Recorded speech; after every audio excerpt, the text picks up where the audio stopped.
Hello, everyone, and welcome. My name is Lizelle, and I am the creator of the modern fantasy comic, The Sorcerer of Awakening. The comic centers around Julian Cartio, the titular Sorcerer of Awakening who is destined to awaken the gods, who fell into a deep slumber 2,000 years ago, sealing away an ancient evil that someone is trying to bring back. I've been working on the story for over 20 years now. It was originally going to be a 6-book novel series, but in 2017, I decided to turn it into a comic. After working on it on and off during grad school and restarting the comic 3 times, I finally launched it in September 2025. If you're interested in checking out the comic, you can find it at soa-comic.com, link in the description. On this channel, I'm going to show you some time-lapse drawings about once a month while talking about either an interesting story from my life or some kind of art commentary, or both, depending on the video. I won't be getting into any of the drama or gossip of the art community. There are plenty of channels out there who do that, and that's just not my thing. Instead, I'll be going over topics and giving artistic advice from personal experience and research, and approaching it more like a mentor figure.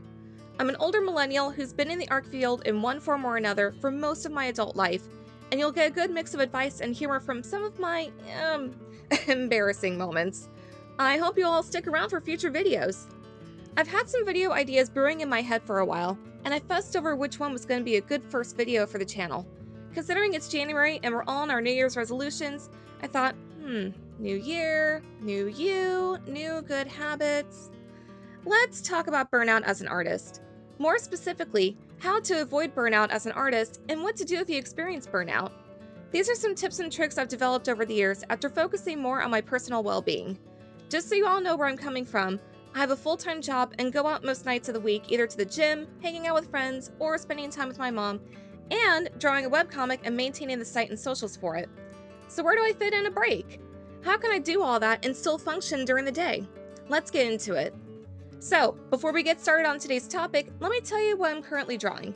The young man in the center is Julian, the main character of my comic. Julian is a Magite, which is what magic users in my comics world are called. Magites have bright blue eyes that identify them. Julian, however, has bright green eyes, so that helps him pass as a normal human, which is important because Magites are currently being hunted and disappearing.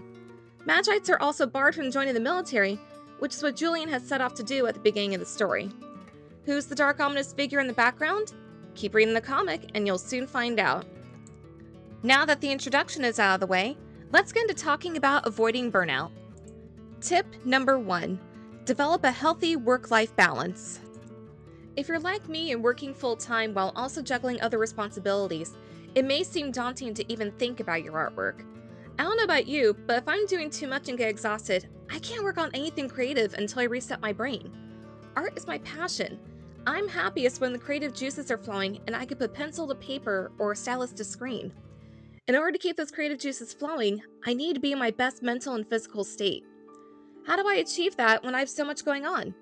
Prioritize. I prioritize what's most important first. In my case, it's my job that pays me and lets me keep a roof over my head, followed by my family, my friends, and myself. Balancing all that isn't easy, and there have been times I've neglected myself in order to either get things done at work or help my family or friends with something important. The first thing you can do, unless you're in a position where you're on call 24/7, is don't bring work home with you. What I mean by that is turn your work brain off once you clock out or go home. When you are away from work, that is your time to do either what you need to do for yourself and your family, or to unwind, relax, have fun, and make your art. When I leave work, I either go to the gym, go out dancing, go to game night at a friend's house, or I come straight home and work on my comic. Sometimes I'll work on my comic even after all the other fun stuff. Just try not to stay up too late doing it if you're doing all that during the work week. Which leads me into my second tip. Tip number 2. Do nothing 1 hour before bed. Let me explain a little further on that. When I was in grad school the first time, yes, I went to grad school twice, I was a professional student for a while. I was working 2 jobs and going to school full time. I had a ton of readings to do and papers to write and deadlines to meet. I didn't want to pull all-nighters to get things done, and I didn't want my brain to go a million miles an hour when I was trying to fall asleep. How did I combat that? Every evening for the hour or so before I went to bed, I did something that had nothing to do with work or school. I watched TV. I read a book. I played a video game. I doodled in my sketchbook. I sat and chatted with my parents. That helped me unwind so I could get a good night's sleep and have better focus the next day. Now that I'm no longer a professional student, have a full-time job, and a comic, I do the same thing. The last hour before bed, I do nothing work-related. Yes, I may work on my comics some before bed, but that's a fun thing. I'm working on staying off electronics right before bed and reading or doodling in my sketchbook instead, and so far that's helping a lot. Carving out that time for yourself at the end of the day can work wonders. Give it a try. Let that hour be your you time every evening. You're gonna need more than that though, which leads me to tip number 3. Set aside time for yourself. You know yourself better than anyone else. You know what your wants and needs are. You may also be that person who shelves whatever you're doing or wanting to do to help a friend move or help a parent get things out of the attic or any myriad of things to help out those around you. You may even volunteer to work late or pick up a shift or volunteer at another event. None of these things are bad. Do it too often though, while also neglecting taking care of yourself or allowing yourself to enjoy your hobbies, will take a physical and mental toll on you. For most of the 2010s, that was me. I was always working, always doing homework, helping my parents out, prioritizing everyone else around me, but never myself. The stress was starting to affect me. And then in 2020, at the beginning of the COVID shutdown, I lost my father. It was devastating. After spending some time with my mom and brother and switching to remote work for the next 3 months, my brain had a reset. Here I was, quarantined at home with just my dog. Other than taking care of a spoiled princess, I had a chance to focus on myself, on what I wanted, and really, truly get back into my passion project, my comic. By having that time for myself, I was able to refocus my priorities and focus on myself for a change. As we came back from the shutdown and I finally got my dream job, I was in a much better headspace to finally start my comic in earnest. Granted, I restarted it 3 times so I could get the prologue and the art the way I wanted it, but because I made that time for myself, I was able to finally produce something that made me happy and stuck with it. And that leads me to my 4th and final big tip for avoiding burnout. Tip number 4, pace yourself. If you're like me and working on a webcomic or other large art project, it's important to pace yourself. A phrase I hear a lot of webcomic artists say is, webcomics are a marathon, not a sprint. And that's absolutely true. When I finally figured out the prologue and style for the comic and started moving forward with it, I made the decision early on that I was going to update my comic once a week, and I wanted to have a year-long buffer before I even started making the website. Why 1 year? It seems like a pretty big buffer. All the reasons I stated in the beginning of the video. I have a full-time job, I have family obligations, I have a social life. I actually don't work on my comic every day.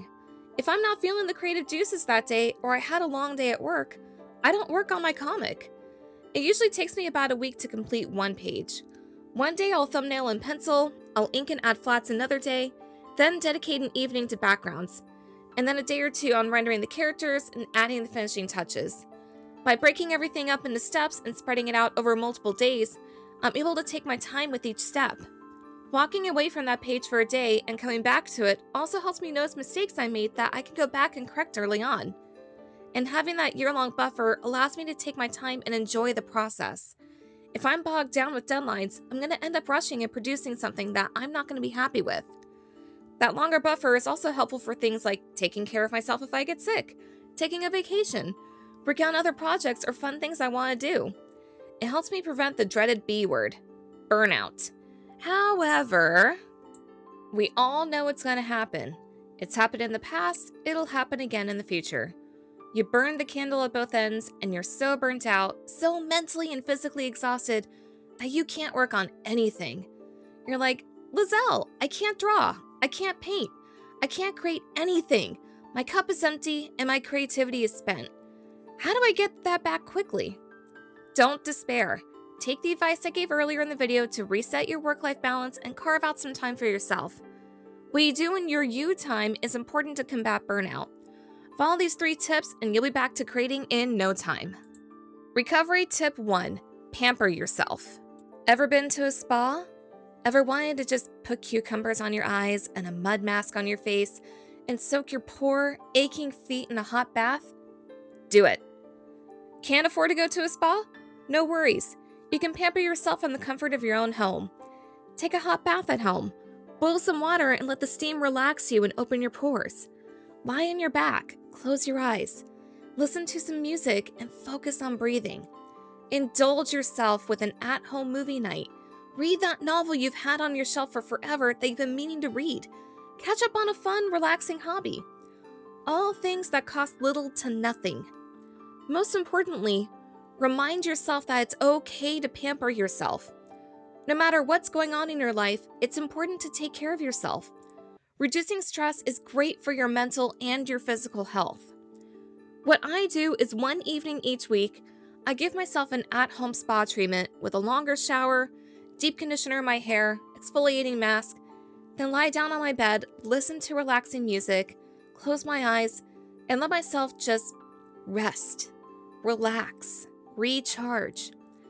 Just stopping moving for even 20 minutes with no distractions is helpful in the long run. There are plenty of playlists on YouTube and Spotify with what I call Zen music to help with this. You can even listen to guided meditations to help you clear your mind and reset yourself. Recovery tip number 2. Remind yourself why you enjoy making art. All artists got into this creative practice for one reason or another. Mine? I love creating characters and stories and want to share them with the world. There was a period in my life where I got so burnt out that I just stopped drawing. For 2 years. I was stressed out all the time, I was growing gray hair in my late 20s from the stress, and I was just unhappy with where my career was going, and it killed my creativity. I couldn't draw. And drawing is the whole reason I went to college in the first place. While figuring out what I wanted to be when I grew up in my 30s, I also sat myself down and went back to the Sorcerer of Awakening, my story, my passion project. At the time, it was just in written form. When I looked through the drawings and doodles I did of my characters and started doodling again, I realized that the story would be better in visual form. Remembering why I wanted to draw in the first place and embracing my passion project once more led me to focusing on creating my story as a webcomic. My creativity came back. My art improved because I was getting in a better headspace. I was happy again. Just making small changes in my thinking brought back my love for making art again. It didn't come right away though, which brings me to my final tip. Recovery tip number 3. Don't force creativity. Ever worked on something when you're just not feeling it? Yeah, it sucks. And so does your work when you create in the wrong headspace. If you force yourself to make art when you're not feeling it, eventually it could lead you to hating it altogether and cause you to abandon the thing that used to bring you so much joy and fulfillment when you did it. That's why when you get burnt out, it's important to just step away from your art for a while until you feel ready to come back to it. During times when you would normally work on it, do something else instead.